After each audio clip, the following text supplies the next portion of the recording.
So this was sent to me with the note that you told him to send it to me for the podcast. Kev TGC. Okay. Don't know what this is, but... well, you're about to see. All right, you ready? Is there any question attached to it? Nope, it just says, AJ told me to send you this video. Oh, boy. Okay. All right, here we go.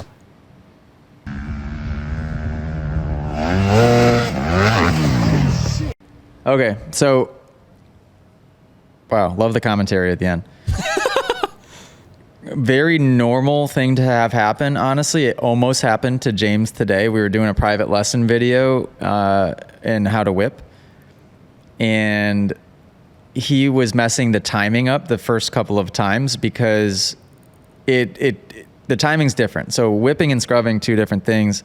With whipping, I was having him approach the jump slower today so that he could rely on last second acceleration to try and get the pop to do the whip, and he cased it, and he actually cased it, almost came like a little sideways. This looks like a scrub attempt where the first few times people tend to do scrubs is they forget that the whole point of doing the scrub is that it's going to make you not jump as far and get back to the ground quicker. Therefore, you have to go faster. So he just didn't go fast enough. Well, and also the movement was probably done a little bit timid as well, which is what made the bike hang out there. So the slower you do the scrub movement, the slower the bike is going to come out and come back. And that's a pretty small jump as is. Yeah, it's a tiny jump. How I would have, if I was there doing a lesson with that person, I would have recommended that they practice the movement completely rolling the jump, because it looks like, is that a tabletop or is it a double? It's a double. Never mind, so you can't roll it. But it looks like such a small double that I would have told them to aim to overshoot it and jump to the flat. I was going to say. While doing the scrub, because then what? Worst case scenario, you jump to the flat, but most likely you're actually going to scrub it and then catch the downside at some point and be like, oh, whoa, thank God I went that fast. I love that you just said that, because it's making me feel like I'm learning something. I would have said, if I was in this situation, I would have jumped this thing as far as I could. Because it looks like there's nothing. It doesn't even look like there's a corner after it. Like, and he's like 3 feet in the air. Yeah, you just go long, you know? Yeah, and also, like, why even scrub? Why would you wouldn't scrub that? That doesn't seem like a great jump to practice it on. Pretty unforgiving, obviously, based on what just happened. But when you first learn how to scrub or to do anything, your timing isn't going to be right. And you don't, not only the timing of how fast should I go, but the timing of how hard am I pushing the bike down underneath me, and how is it going to react? You could put a dime on the ground and I could land on that with my front tire, scrubbing it at full speed every single time and not miss it, because I've done it a million times and I know how the bike's going to react. I could do it on any part of that takeoff. I could do it with a kicker on the jump face, a rutted jump face, and still land in the same spot because I just have the experience. If you don't have the experience, you have to expect that you're going to miss time it a little bit. So you have to take the advice of, okay, if it's tabletop, am I a little safer landing on top, going long? Okay, whatever. Is it a double? It's a double. I got to go a little long. That's a bad way to crash too.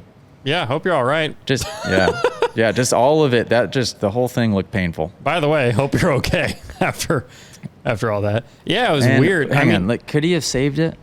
I mean, he landed on the gas, which is correct. But I mean, he cased it. Like, his front wheel was barely over. Head was a little far back when landing. Head's far back. And then... Yeah, that's dramatic. That was pretty aggressive, yeah. That's dramatic. Like, lucky you didn't, honestly, that's how you break a leg or tear an ACL, because you put your leg out like that. Put his foot right out. You're lucky that it kind of swapped back and then just kind of lightly... It actually, I think he got fairly lucky for what it was. Here's what's interesting. Because it could have slapped you down, but instead it kind of pitched back and then tossed you forward. Yeah, that is kind of the best case scenario. Sort of. Best case for what happened.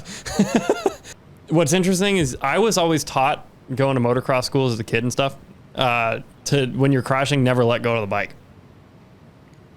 And the reason I was taught that was because the bike has suspension, so never eject, because it'll always be better if you use the bike suspension to land first. That's obviously not the case in this scenario. But if I found myself in this situation, I wouldn't let go. That's just how my mind operates. I've been trained to hold on no matter what and just ride it out. You know what I mean? Oh, but gosh. Yeah. I've heard you talk sometimes of like, there's a time to let go. Oh, for sure. That time is few and far between. I mean, it's got to be a pretty bad situation to just be like, okay, I'm jumping. You know?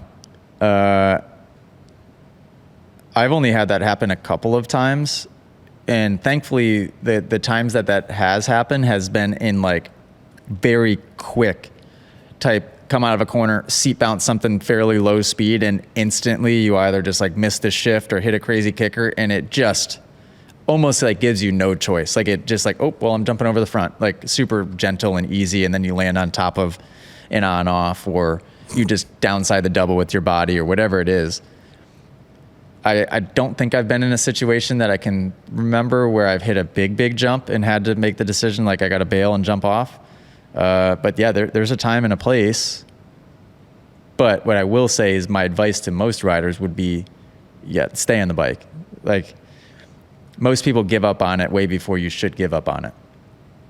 In most situations, you can save something that you probably didn't think you could save. That included. I probably could have saved that one way or another, you know? Yeah, you just got to keep your head wicked far forward. Yeah. Because if you do that, it doesn't matter what's happening behind you, you know? Yeah. Right? If you guys are enjoying these podcast clips and you want to watch full episodes, you can subscribe at club.themotoacademy.com.